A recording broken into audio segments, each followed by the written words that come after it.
All right. Hello, everyone, and welcome to today's webinar, Scaling Safety Training with AI Voice.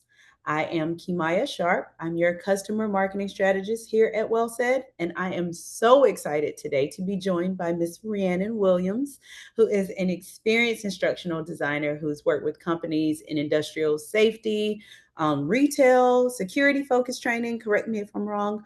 Rhiannon, thank you so much for being here today. Absolutely. Thank you for having me.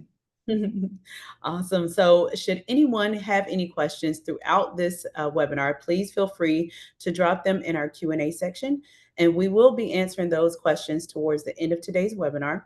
So, now it's been so cool for me to just be able to get to know you, Rhiannon, but I want to be able to provide you the opportunity to just give everyone a glimpse into who you are and what you do, because I know your background is pretty extensive. So would you mind just sharing with everyone just a bit about your role and background in safety training, perhaps even include, any earlier works that you've had? Yeah, absolutely. Thank you very much. So currently, I'm an instructional design manager at a company, global company called Securitas. It provides physical security. So we have physical security guards that work throughout the globe. I'm currently on a specific Microsoft contract. I also own an LLC called Valorous, specializing in L&D consulting. Outside of that, I've spent probably better part of 10 years or so in learning and development. I've spent the last 6 as an instructional designer, 4 before that within curriculum development and facilitation. And I think I don't know, I guess the most interesting thing about my work history is really just kind of the eclectic industries that I've worked in. Physical security we've talked about, but I've also worked in retail supply chain, utility infrastructure for natural gas pipelines, human capital consulting, residential mortgage and services, and then military intelligence collection. I was a geospatial intelligence analyst in the Army. So kind of got my L&D start there. I was thrown into a unit that was responsible for providing that type of intel training for the entire Army. So it was just kind of my first introduction into learning and development, and just absolutely loved it. And yeah, here I am. Awesome. Well, like I said, extensive. Thank you so much for sharing that background and just thank you for all that you've done in this space. So I'm pretty sure if anyone has any questions, you may be our go-to girl for any questions that may come across. Just knowing how deep your experience is and navigating the complexities of safety training, not just necessarily in theory, but in the real world where things change very quickly. Stakes can be really high. And now, Absolutely. just to set the tone for everyone, know that this webinar is not necessarily about selling you on AI voice. It's really being able to kind of show you what it looks like when instructional designers, like many of you joining us today, finally have the tools that are able to pretty much match the speed and the scale of your work. Because just, again, based on our conversation, Rhiannon, it seems like things are very fast paced in this field. And with that, I know that you've seen firsthand just how things have changed, but also what it actually costs when safety training kind of falls behind. So, would you Absolutely. mind talking just a bit about that? Yeah, so I know in just kind of my own experience, I think the biggest cost for me is time. And there's a dollar, amount associated with that, at a very baseline level. But um, having to, in a previous role, we had the ability to leverage a voice acting company, and so we would send out our voiceovers scripts out to them to have somebody professionally record them, send them back to us. There would always be edits that needed to be made, things like that. And it would take anywhere between 2 to 5 days to get that final product back. And a lot of times you don't have that extra time, especially when you're talking about safety training. You're not normally making proactive safety training. It's something that is based on a response. Somebody got injured, there was, some sort of compliance issue, something like that. Like it's almost always like a reactive response as to why we're putting that training together. So when something takes longer than you anticipated, or then you have to go back through all of your files and change timelines, change your closed captioning markers. It it just comes down to the time aspect, and I think that has been the biggest struggle from using a technology like that to moving into kind of an AI voice option instead. Mm. Yeah, I know time is definitely a hot commodity. It's something that is crucial for you. And you mentioned just a bit. I want to backtrack in just a second on time and just kind of how we navigate through that. But you mentioned the cost specifically. So that was one of the things that really struck me in our conversation. And I was just curious to see what those numbers actually look like. So I Yeah, shared them with you absolutely. before, but I want to share them with everyone because I did a little bit of research, and what I found pretty astounding, honestly, was the cost of outdated training. Like, according to the National Safety Council, I think it was in 2022 alone, the workplace injuries, as you can see on the screen, $167 billion with over 4.5 million medically consulted injuries. That includes everything from lost productivity to wage and medical expenses. And then on top of that, I think it was OSHA that had reported that employers spend more than $1 billion per week on direct costs related to these serious workplace injuries. That could be your workers' comp, any of your legal fees, and your insurance. On top of that, the indirect costs with things like retraining, turnover. You know, you kind of touched on that a bit already with having to update and have to retrain these when it comes to the information, but also lost morale or damaged equipment that could be 10 to 20 times higher than the direct medical cost. And speaking of medical cost, that could be Yeah. 43,000 according to recent studies by OSHA and the NSC. So again, just the cost of outdated training, it's a huge financial burden, but it can impact that compliance and the productivity and even your worker safety, like you said, Rhiannon, just knowing like how quickly that has to evolve. It's not something that is done post. It is something that, really has to be reactive. So seeing these numbers to me just kind of speak for themselves. And I think, Rhiannon, when you hear these numbers, like $167 billion or a billion in a week, do those costs really reflect the kind of pressure that L&D teams are under when it comes to safety focused roles? I think so, absolutely. And I've worked for large companies like the Home Depot where they don't have an option but to, you have to protect the brand, you have to protect the reputation. There's so much more at stake when you let some of those things fall to the wayside. And I know we had something, I worked in retail supply chain at Home Depot, and we had an incident where there was an accident. So there was someone in one of the warehouses who was um, unloading like some ladders, and they didn't have like a specific forklift for them. It was on a regular forklift. Something happened. The man ended up like crushing his foot, and there was just this whole thing. So we had an absolute reactive response to training. I had to fly out across the country to get the stuff filmed with our media team, and it was very much a big deal. And that is very small in comparison to some of the numbers that you had posted here, but that incident spawned them to create like they had an engineering company come out and build this new forklift. So or like forklift like the legs on the forklift, or like the things that hold the product up. They built something that was 10-foot forks instead of the typical 4 foot. So that incident spawned them to get with an engineering company to have these additional forks made. And so the training that I put together was teaching these associates how to swap out the 4 foot and the 10-foot um, uh, forks. And that was all because of one incident. That is wild to have to think about how that took place. Clearly, safety training is something that's going to be mission critical.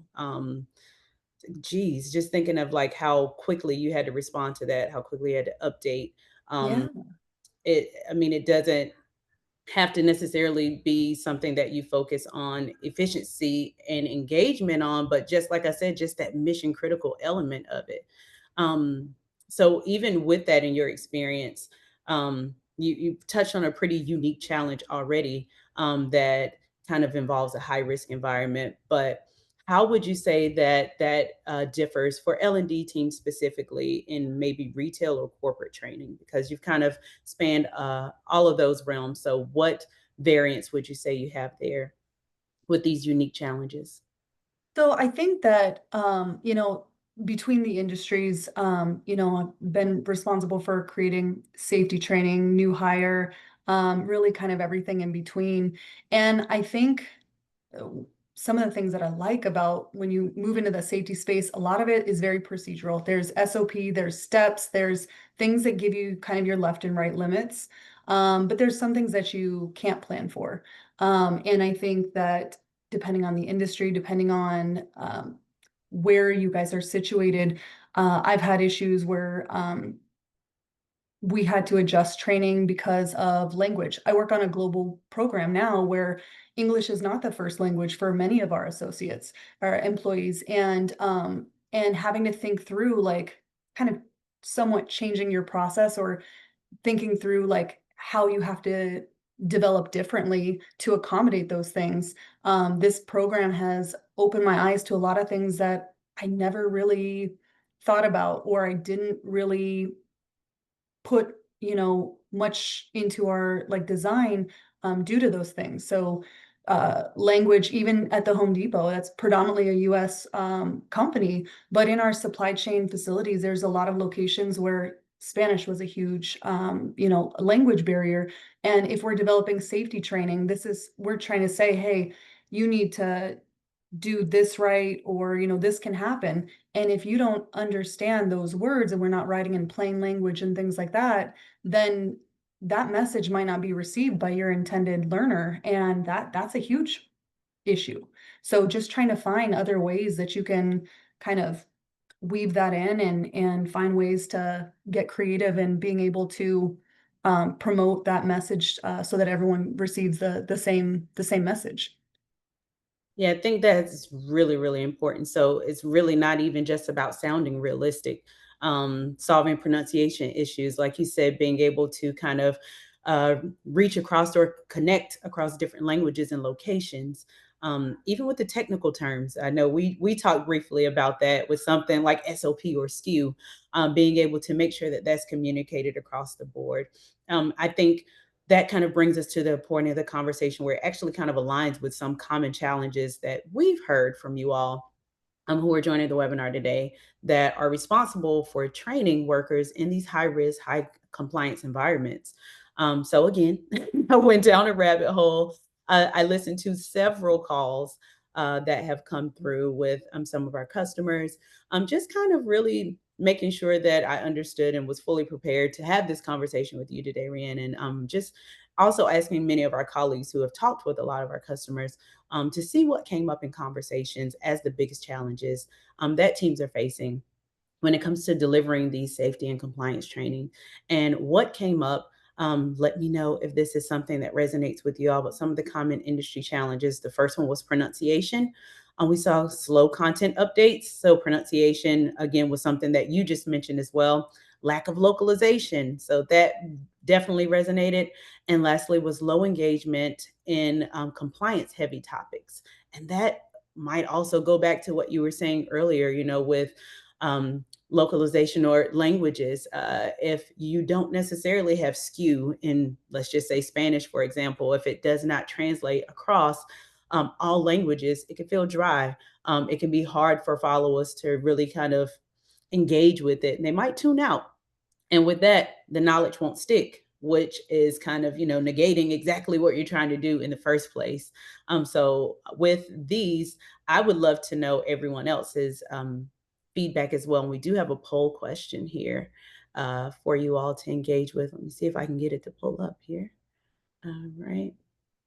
So the question is, what is the biggest challenge your team faces in delivering safety and compliance training?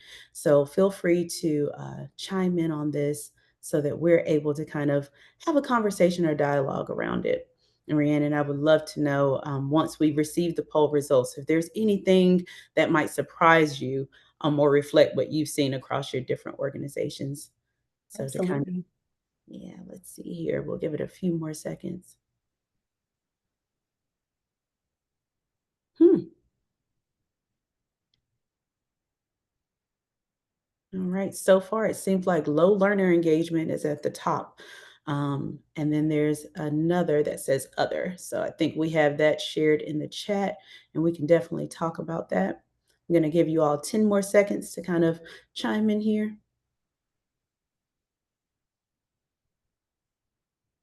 All right. Let's see, Rhiannon, drum roll. Seems like low learner engagement was the at the top of the class. So does that surprise you at all?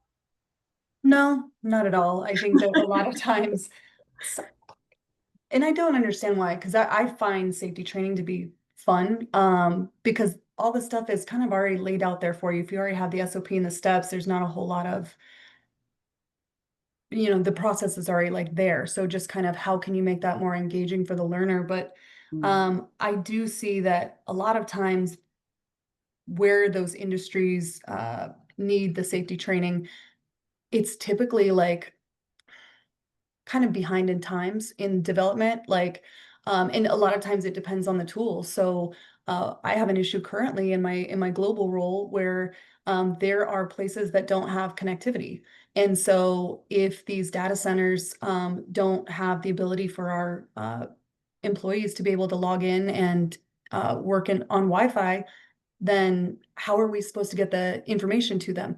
And then we have the language barriers. So, we try to focus a lot on building things where we keep like Lego instructions in our mind. Um, Anyone can pick up a set of Lego instructions, and you don't have to be able to read. And I don't even know if they all even have like verbal instructions. I think it's just like images of like you do this, and then you do this, and you do mm. this. So we keep that in our mind a lot. But I think that oftentimes safety training, compliance training can be kind of behind in times and in the technology that we're able to use. That makes a lot of sense, and I know it kind of ties into what the other was, on our poll, different work environments. So you mentioned some may vary, as you move from place to place. So thank you so much for the poll responses with everyone. And then Rhiannon, would you like to kind of maybe touch on that a bit more or expand on it a bit more with the Yeah. different work environments? Yeah, and I think, I'm not sure exactly, uh, I think it's Chris. Did Chris put that, or was that one of the options? I couldn't see the. That was Chris that put it, yes. So, is he able to come off of me? I just want to understand, like, in his perspective, the different work environments, like, what specifically, like, we're talking Gotcha. about there. Yeah, you may have to type it into the chat. So Chris, Or yeah, or type it in the chat. I see how know, fast your fingers move. for me, one of the things with the different work environments that I've experienced is work from home. So that is exactly what I was thinking. Thank you very much, Chris. So we had the luxury, and almost like not a luxury, that I've been a remote worker for the last 6 years, and I can come up with all of the greatest ideas and say, "Oh, and then you will do this and you will do that." But if I never go to one of those other locations or have a better understanding of how work actually operates in that facility or work environment, then I'm creating my training in a silo that I'm not, considering the other pieces that make that up.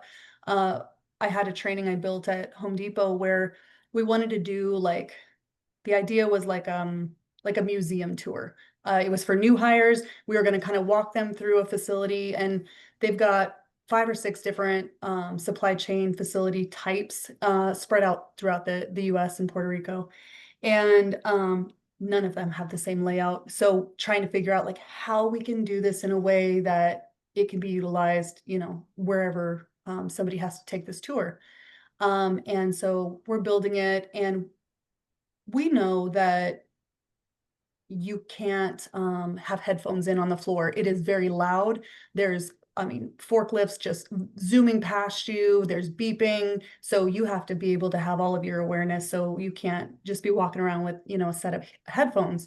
So this was something where we were able to get kind of an exception where we were able to put like marked squares out of like tape or whatever throughout facilities where like you could stop to do like that activity. And then we also were able to get like one earphone approved where like not, you didn't have both of your ears covered. But had we have gone with just kind of our original plan and didn't have the insight into not being able to kind of fully immerse in that audio experience, um, we would have built this training and had to then go back and do the rework when we figured that out. So I just think that's always really important to ensure that if you can't get into that workspace, at least try and connect with people who are working in those places, ensuring that some of your subject matter experts are outside of your HR or your, headquartered corporate building, because everyone has a good idea fairy until it needs to be put into practice. And just hearing just some of the feedback, that was always my favorite part of going out in the field. I was one of the few instructional designers that was willing to travel to our different like locations and shoots. But it was really important for me to get that deeper understanding of what works for them, what doesn't. Hey, when you guys develop 45-minute training, like it takes me several days to be able to complete this because I don't have 45 minutes that I can just sit down and do it. So that feedback has been so instrumental in just how I've kind of viewed the training that I've put together and really tried to remove some of the fluff. I think when I first took that role at Home Depot, there was a lot of slides that we would always put into a training, but they've taken all of these trainings. They don't need to be reminded what the 5 S's are, and they don't need to be reminded what, the company values are. Like that's some other place. We don't need to do that in every single thing. It's to me just a waste of time and it doesn't add to the purpose of whatever that training was. I love that. Yeah, definitely being able to take that feedback, but also being able to understand your audience and know, what you're dealing with in that space. Great, great feedback. So thank you so much for expanding on that. Yeah, And absolutely. I think we talked a bit about the pronunciation and localization or lack thereof.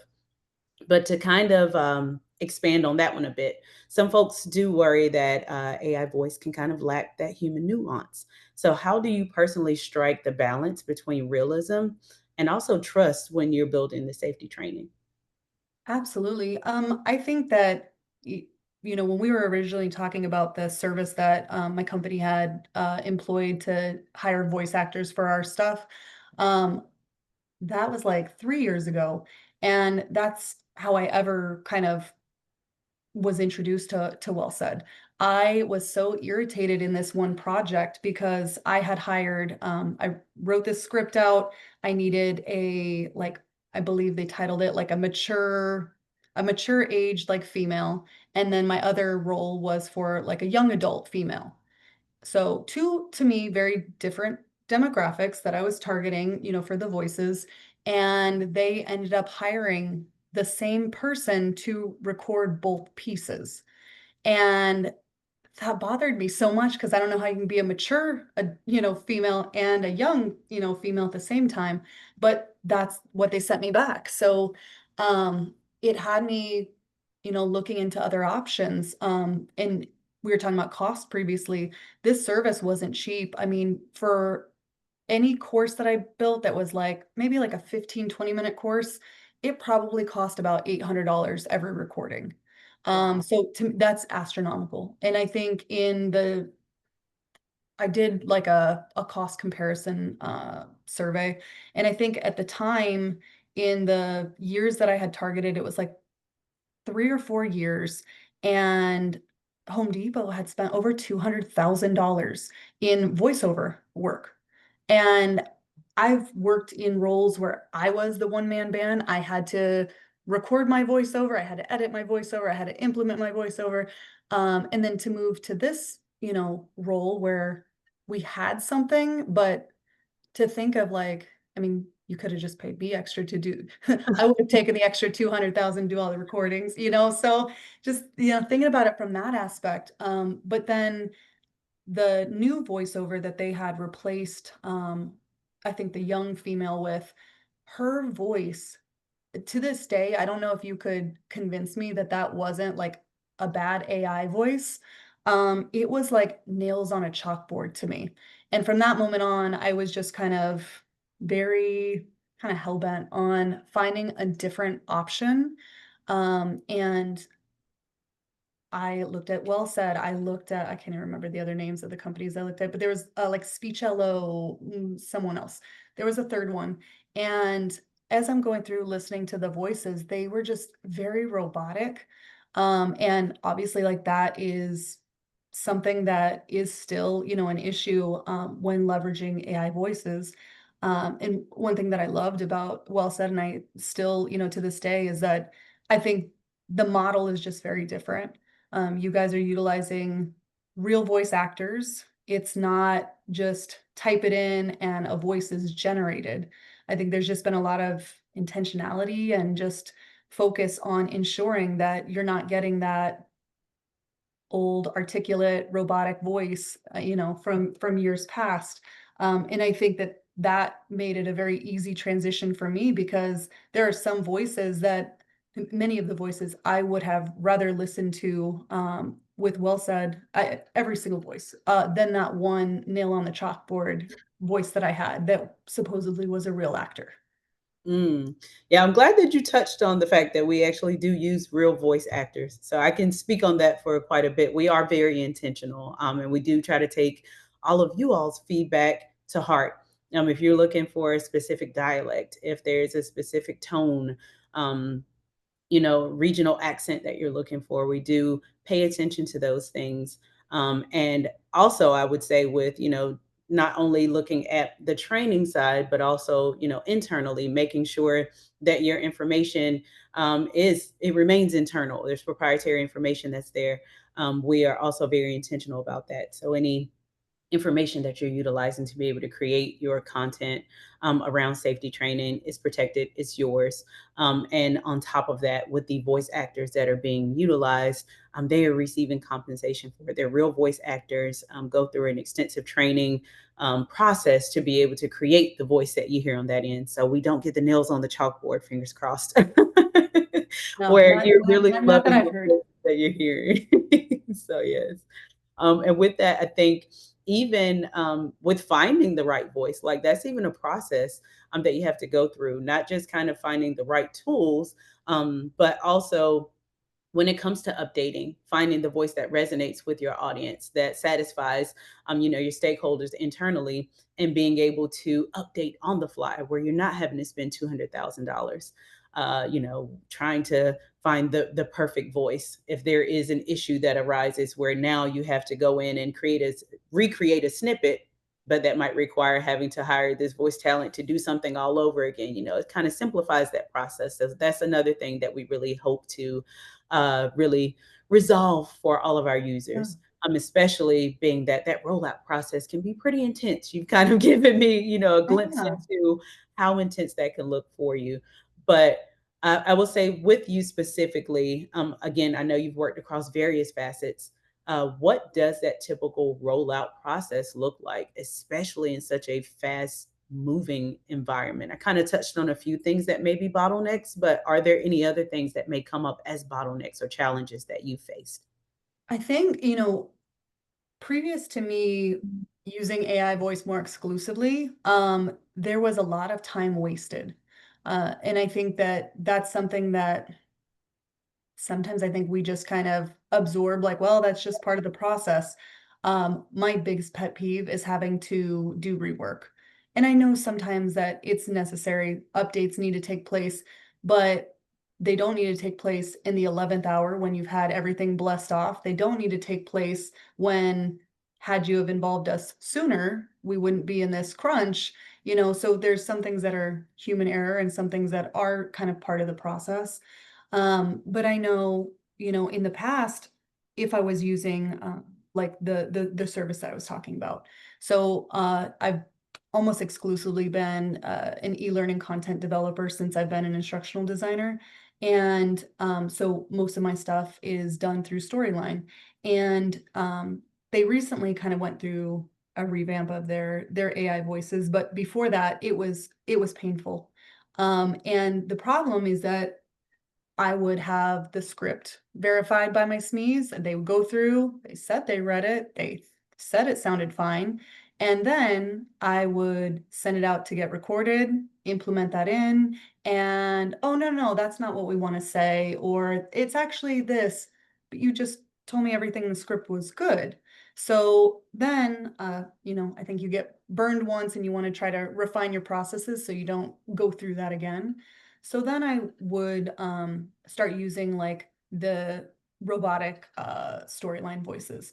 And so even though it wasn't the greatest voice, they could still hear what, the script was, intending to say. And I think that that did help to alleviate some of, the last minute changes in the end. And when you're using a service like that, uh, edits are not always free. You might have like one edit or if they even allot for anything like that. So, that's another just cost, factor. And so I would have them go through, I'd put the robotic voice in, I'd time everything up, we'd get more feedback that way. But then when I would go in to put the actual voice recordings, once we were all, signed off and good to move forward, then I would have to move around the timing. There's differences in the speed that the original robotic voice said whatever the script was versus the voice actor. So then I'm having to change timing in the slide, timing in where the closed captioning markers needed to go off. So again, just additional time that you're dealing with safety training. You don't always have like this additional time. So I'm working late days to try to ensure that this all gets packaged up when it needs to. So just creating additional stress on me and additional work to me that really was unnecessary. Mm. Yeah, I know before when we had our conversation, you said that it's not just saving time, but you're improving learner trust as well. So not only could it be frustrating for you on the back end with having to consistently do those things, but also, outdated training and slowing things down where you're confusing the learners, you're diminishing that trust, and people notice those things. So I think that's a huge, huge component to really consider when dealing with everything. Now, outside of those things, I would say that I personally have seen how AI voice is evolving so quickly, just working in the thick of everything here at WellSaid. Also, again, hearing conversations across various industries. And that evolution, it definitely has a huge impact, especially in high risk or even global industries where, clarity and speed, as you mentioned before, they really matter. And with that said, is a greater I think it's a greater reminder that well said isn't just like a cool tool to have. As you mentioned before, it's having measurable, meaningful impact for your teams. So with that, and all that you've already kind of given us already, looking ahead, what would you say excites you most about the future of AI voice, especially in the L&D space? Sure. I think so. I took some time, we talked about this, previous, and at the time I'm like, I don't know. I don't know what excites me. I think sometimes you kind of forget some of the things that you've seen or just different types of learning that has kind of come up. And so I took some time to like think about this. And one of the things that I think is super exciting is this like personalized learning journey that is kind of taking flight more so this year. So that would be more of the utilizing like AI plugins or different scripts and stuff like that um, to leverage more personalized conversations, especially when it comes to like scenario building. in the customer service space, for example, if you need to teach a new employee how to, deal with conflict on a call, or how to deal with like an escalated customer, being able to do that in a sandbox type environment where it's just you and that voice gives you like just additional practice that you're not having to learn with a real customer, which if anyone else has worked in customer service training, you don't always have that luxury, and some of your learning experiences are on the fly that are because of some issue that happened. And so I think that is really exciting. I've seen a lot of some L&D professionals within like the LinkedIn space posting some of the work that they're doing, and I think that part is really exciting, kind of that personalized journey, or being able to be more intentional in the tools that we're creating, so that it's not just, "Ugh, I have to click through this and, can't wait till I get to the end." Like, it is something that is more interactive, engaging, and you can see the value in the role that you're in. And I think sometimes we lose sight of that in the trainings that we create. It's not always that obvious, and for adult learners, that's super important. I need to know why I need to care about this. Otherwise, I'm going to click, I'm going to scroll through, I'm going to see how I can break this to get it to the end so I can go on with my day. And unfortunately, that is just the reality in corporate learning.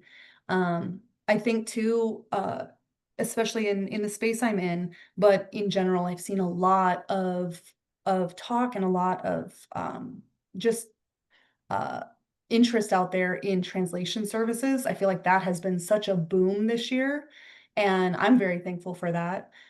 Even in tools with Microsoft, you can use like Microsoft Stream to create like different language closed captions, things like that. Are they going to be perfect? No, but they're better than the nothing that I currently have. So, and I think the other thing is like the cost aspect. Like, what can I do within my budget, within, a lot of bigger companies, there's not always the budget, regardless of where they rank on Forbes. So that is a huge consideration. So thinking through kind of some of the translation services, the um, adaptive learning platforms where we're doing that personalized learning journeys, I think those are really exciting. And I think just how far like AI voice has come from sounding like that robot, like you knew immediately that that was AI, to now it's like, is it? Is it not? Second guessing yourself, yeah. Yeah, well, I think I shared with you, I don't know if it was, like an email or commercial, but someone used a WellSaid voice, and it was one that I'm very familiar with. Her name, I believe, is Tara, Error. and I heard that voice, and, I mean, my head, like, on a swivel, like, I flipped it because it was the first time I'd ever heard something I created used like that, even though, like, I don't own Tara. Tara is not my voice, but it was so personal to me because I've used her voice on so many of the trainings. I think you kind of get your couple of voices that you default to, and for me, Tara is one of them. So when I heard that on a commercial, it was, I don't know, I have a difficult first name, so if I ever saw my name on, like, a keychain, it was a big deal, and it felt very similar to, like, "What?" So, but I think that just speaks to how authentic and natural, like, the voiceovers are coming. Yes, I definitely agree, and, we had that conversation. Tara's one of my favorite voices on our Yeah. platform, so I probably would have had the same reaction. I heard it out and about. And I think it kind of ties into one of the questions that did come in, so I will jump in on that one. Kind of going a bit off script with the Q&A here, but the question asked was, does WellSaid have any plans to include voice cloning? Some features I've needed to seek outside help with has been to improve or supplement videos with poor or no audio with cloned AI gen voice. So just to kind of briefly touch on that, I know that we do have a voice clone option. that is available, basically our custom voice option. But as far as voice cloning is concerned, it sounds like it may be something you're looking for more on the fly. I know it has come up in conversation.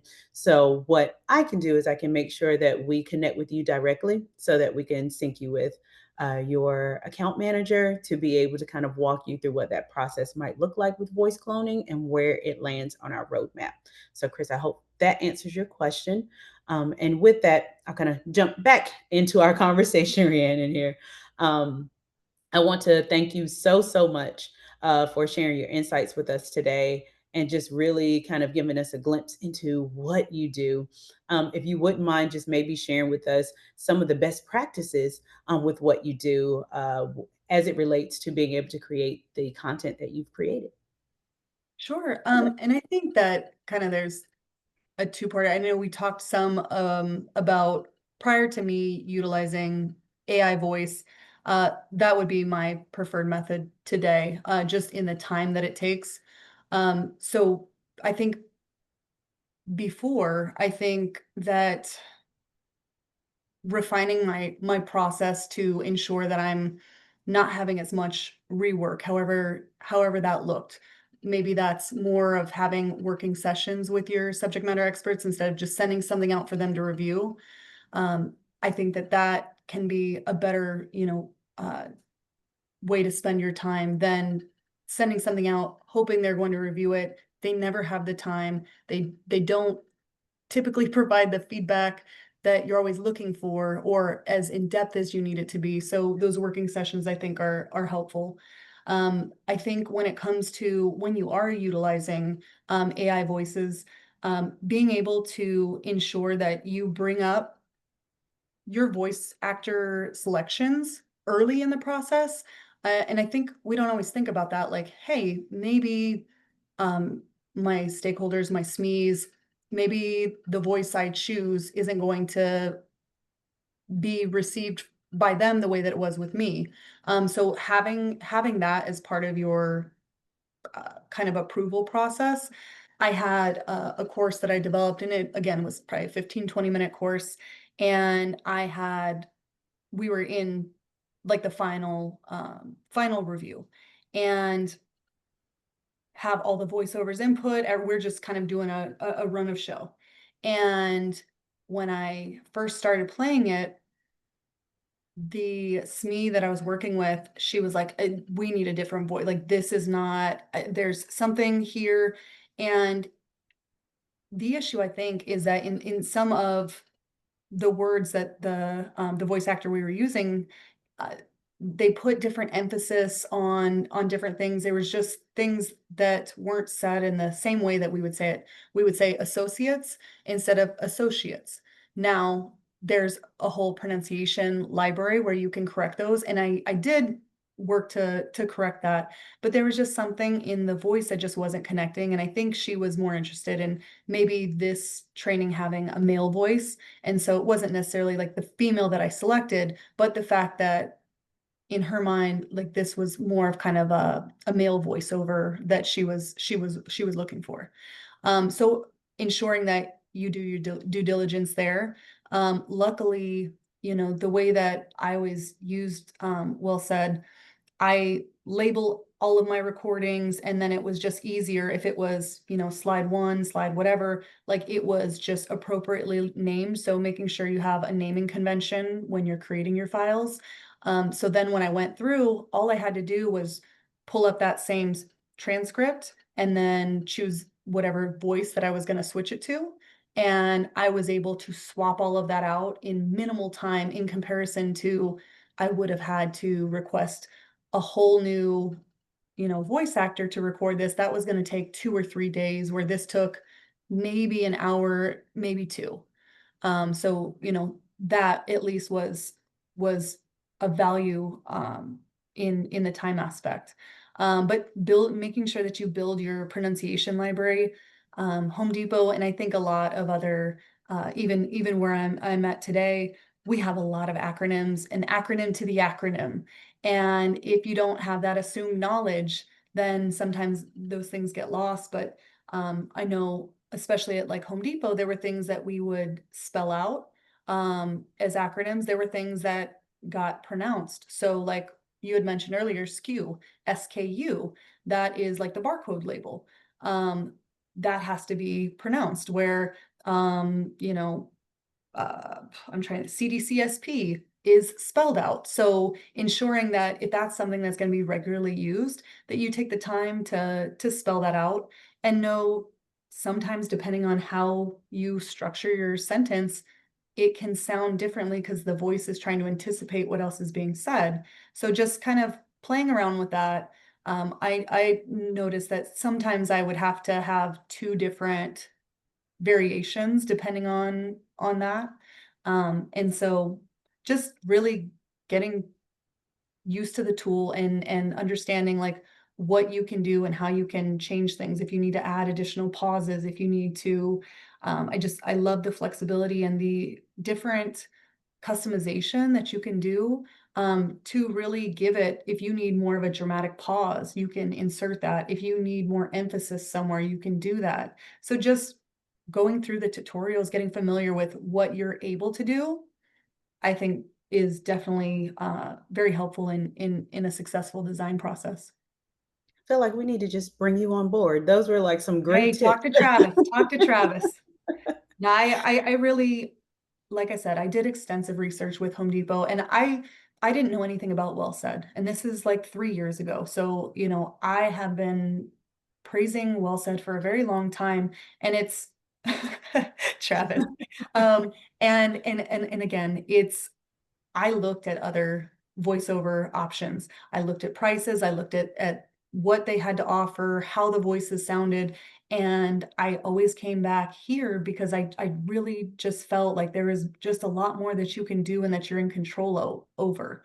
And when it's not a real person creating it in the moment, like I know that they're based on real people's voices, but if you don't have the ability to write back and say, "Hey, I need you to actually say associates instead of associates," like having the ability to customize and make those changes where you need to, I didn't see that level of care and consistency in the other tools.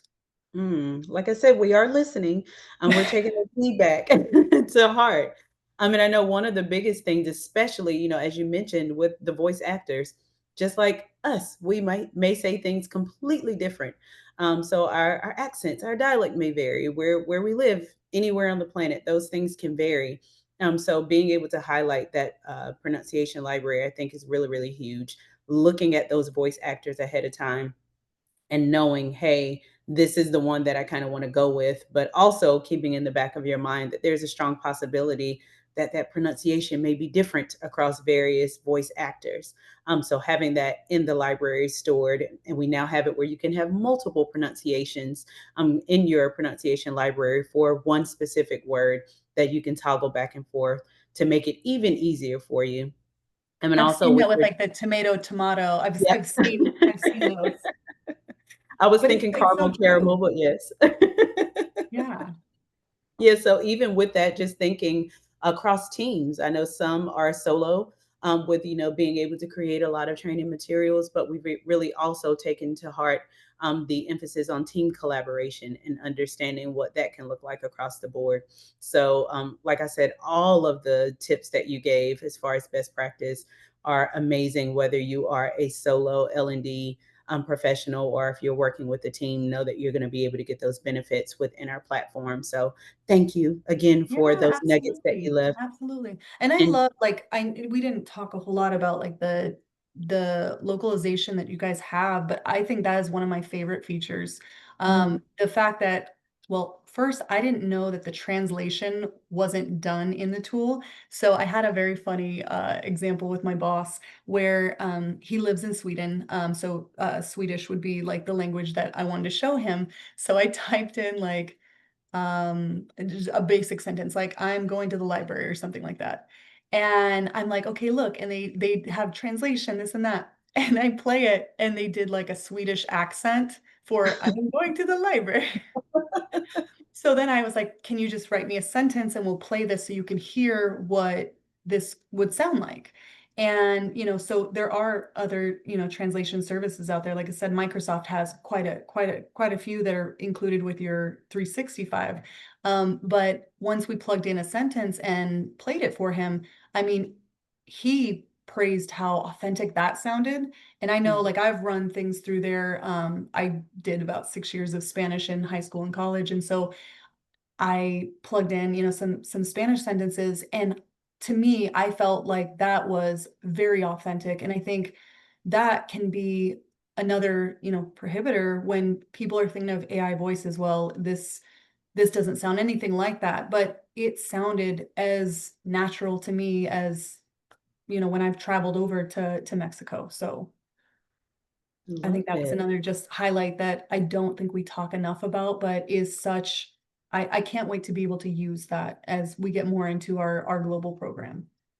I would definitely agree. We don't talk about it enough. So thank you for bringing that up. Yeah, absolutely. Yeah, and I also want to just thank you for just sharing your insights with us today, like from updating safety content in days instead of weeks, saving money for the company, building training that actually resonates with the global learners. Like you've really given us a glimpse into your world to better understand what's possible.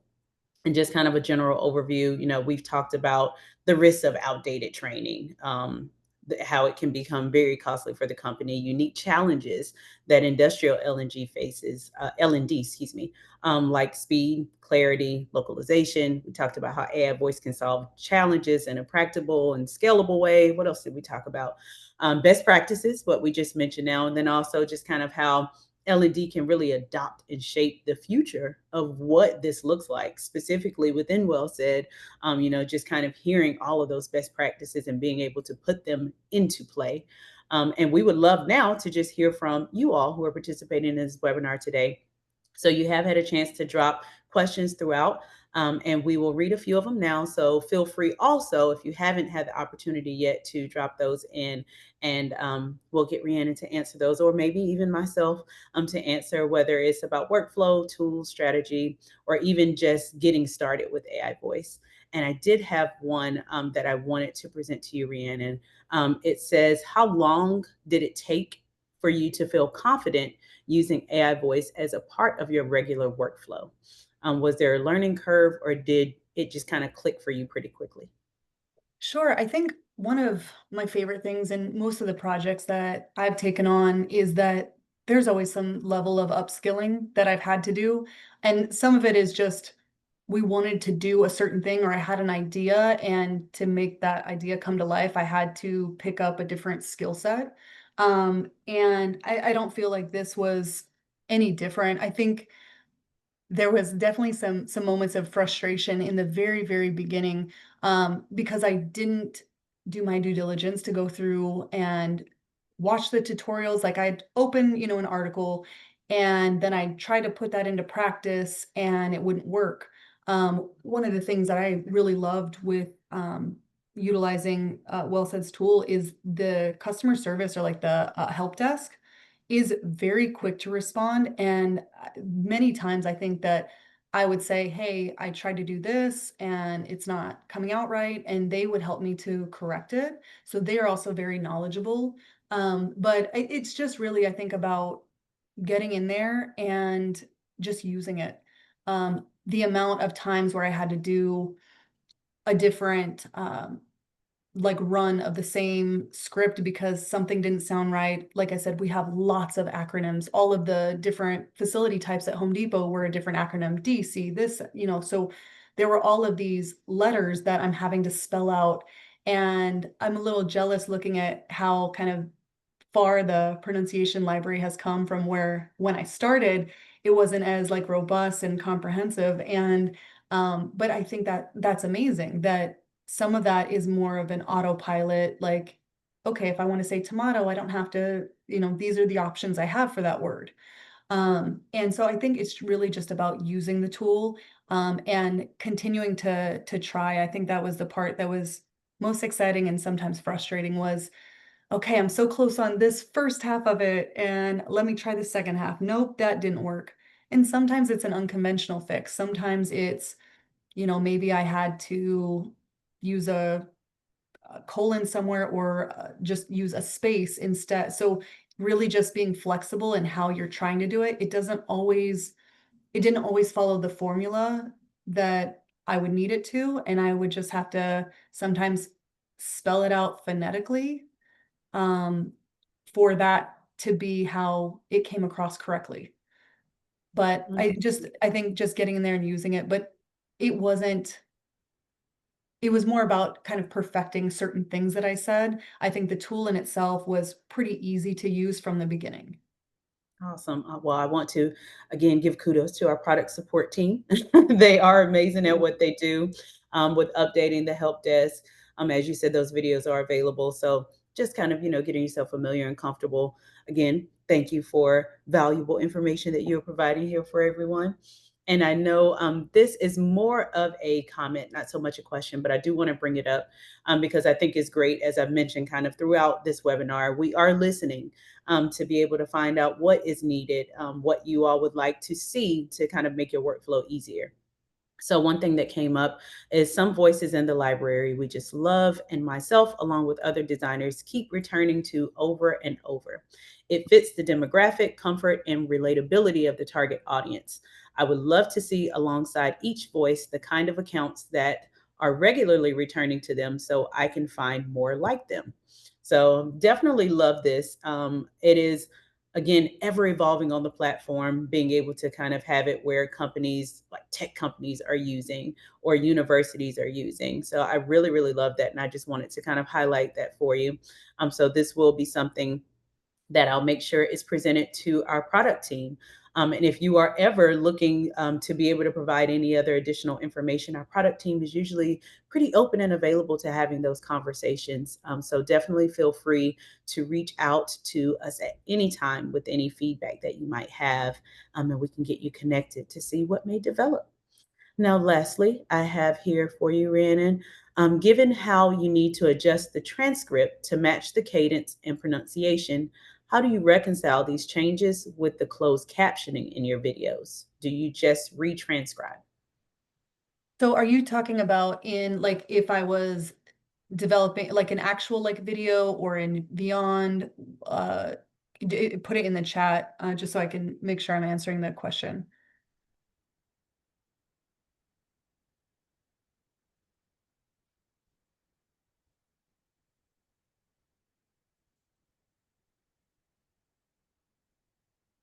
Chris, are you still there? There we go. There. You phonetically use them. Oh, okay. So depending on where you're doing that, if you use like Microsoft Stream, for example, if I had a video that I made and I can have the closed captioning generated within that video, you can make edits to that. So if I spelled it phonetically, um, you can make edits if that came out. But I think that typically, I don't think that it would pull out how I spelled it to the AI because it's listening for, like, the words to come out, and it's creating the closed captioning based on that. But if it was something where I had imported that into, like, Storyline and maybe that showed, because I know you can, do the script to import. In that case, I would just change the wording in whatever I had imported. Awesome. All right. Well, think all right, we got a thank you there. Perfect. So you answered that question for Chris, and I want to go ahead and thank you all for joining us today. Rhiannon, thank you so much for your time and your expertise. Absolutely. I have thoroughly enjoyed this whole experience from prep to going live with this webinar today. So if any of you are interested in exploring what WellSaid can do for your team, we would love to connect, whether it be a demo, a trial account, or just a conversation. If you are already a part of the WellSaid community, as Rhiannon mentioned before, feel free to check out our help desk where there's a wealth of information, or you can reach out directly to your account manager for any feedback. Even with our customer success team, being able to schedule a kickoff call or a live demo for your team, we are more than happy to do that. If there are any additional questions that you have or any feedback that you want to provide, please feel free to reach out to us at marketing@wellsaid.io. And again, thank you all so much for your time. And until next time, keep creating. Have a great one.